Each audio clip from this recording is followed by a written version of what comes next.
इश्क है ड्रामा में जैसा कि आपको दिखाया जा रहा है कि किस तरह माँ बाप के एक्सट्रीम रवैयों की वजह से औलाद की जिंदगी तबाह हो जाती है, और इसी तरह औलाद के बेवकूफ़ाना और जज्बाती फैसले की वजह से माँ बाप की इज्जत चली जाती है। और यहाँ पर देखा जाए तो गलती दोनों तरफ की बराबर की है।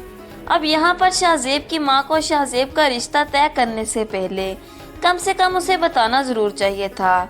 उसकी जिंदगी का इतना बड़ा फैसला करने जा रही हैं और सारा कुछ करने के बाद बारात वाले दिन का बता रही हैं, तो ऐसे कैसे ये कबूल हो सकता था? ऐसा सब करने के बाद कहना कि हमारी औलाद नाफरमान है, ये कहाँ का असूल है? बगैर पूछे शादी करने का तो हमारा दीन भी इजाजत नहीं देता। जबकि दूसरी तरफ औलाद को भी चाहिए कि वो अपने माँ बाप के किए गए फैसलों को अगर मान नहीं सकते तो कम से कम उस पर गौर जरूर करें। आप लोग इस बारे में क्या कहते हैं? कमेंट सेक्शन में लाजमी बताइएगा। अब चलते हैं इस ड्रामे के रिव्यू की जानब। इससे पहले आप वीडियो को लाइक करके चैनल को लाजमी सब्सक्राइब कर लें। जैसा कि आपने देखा कि इसरा एक अच्छी बेटी होने का सबूत देते हुए अपने माँ बाप के फैसले को आंखें बंद करके मान लिया, लेकिन शाहजेब को ये फैसला किसी हाल में भी मंजूर नहीं है और वो किसी भी हद तक जाने के लिए तैयार है। यहाँ तक कि वो आने वाली एपिसोड में इसरा को किडनैप करके अपने किसी नए घर में ले आएगा। अब इसरा को तो इस हद तक अंदाजा नहीं था कि शाहजेब उसके साथ ऐसा भी कर सकता है। इसरा तो पार्लर में तैयार होने के लिए गई होती है, शाहजेब वहां से उठाकर बेहोश करके ले जाता है। इसरा को अगवा करने के बाद अपने घर में लेकर आता है। इसरा को होश आने के बाद पता चलता है कि वो तो शाहजेब के सामने मौजूद है। वो उससे लड़ती झगड़ती है, उससे कहती है कि वापस घर छोड़कर आओ, मेरे बाबा मर जाएंगे, ये मेरी जिंदगी का सवाल है, कोई मजाक नहीं है। लेकिन शाहजेब के सर पर तो इश्क का भूत सवार है। वो अपनी माँ के किए गए गलत फैसले की सजा अब इसरा को दे रहा है। शाहजेब इसरा को यहीं पर कैद रखेगा और वापस नहीं जाने देगा, उसे बार बार मजबूर करेगा कि वो इसके साथ निकाह कर ले तो वापस जाने देगा।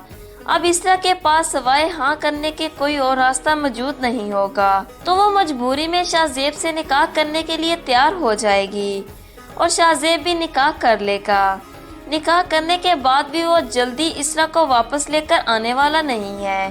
वो जानता है कि अगर अब इसरा को वापस लेकर गया तो काम खराब हो सकता है, इसलिए वो उसे कहेगा कि कुछ दिन रुककर फिर चले जाना।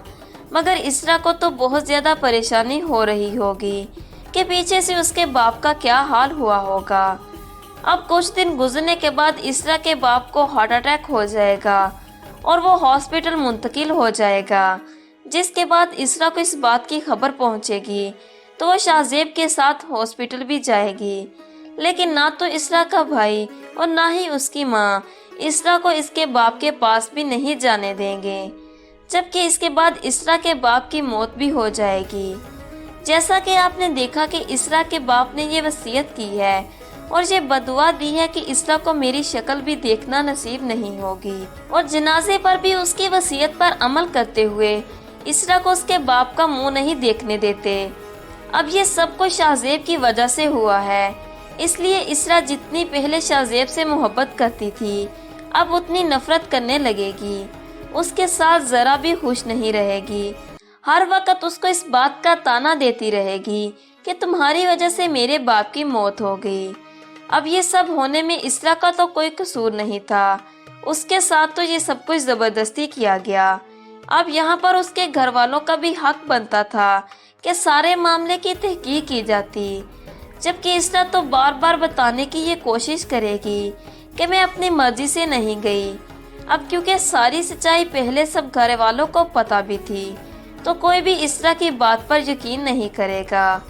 अब इसरा के साथ बहुत ज़्यादा बुरा होने वाला है, क्योंकि एक तरफ तो उसके बाप की जान चलेगी, अब उसकी माँ और उसका भाई भी उसको कबूल करने के लिए तैयार नहीं है, जबकि दूसरी तरफ शाहजेब की माँ भी इसरा को अपनी बहू मानने के लिए तैयार नहीं होगी और वो उसे 2 टके की लड़की कहती रहेगी और कहेगी कि जो लड़की शादी वाले दिन अपने घर से भाग कर आ गई उसे मैं अपनी बहू कैसे तस्लीम कर लूं। اب اس سارے معاملے میں آپ کی نظر میں کس کا زیادہ قصور ہے، شہزیب کا، اس کی ماں کا، یا پھر اسرا کے والدین کا؟ کس کی غلطی کی وجہ سے چھوٹی سی بات اتنی بڑی بن گئی؟ آپ اس بارے میں کیا سوچتے ہیں؟ اپنی رائے کا اظہار نیچے کمنٹ سیکشن میں ضرور کیجیے گا۔ مزید ڈرامہ پروموز کے لیے ہمارے چینل کو سبسکرائب کر کے ساتھ میں بیل کے آئیکن کو لازمی پریس کر لیجیے تاکہ ڈرامہ پروموز کے لیٹسٹ نوٹیفیکیشن آپ کو بآسانی ملتے رہیں۔ ویڈیو پسند آئے تو ویڈیو کو لائک اور شیئر ضرور کیجیے گا۔ اللہ حافظ۔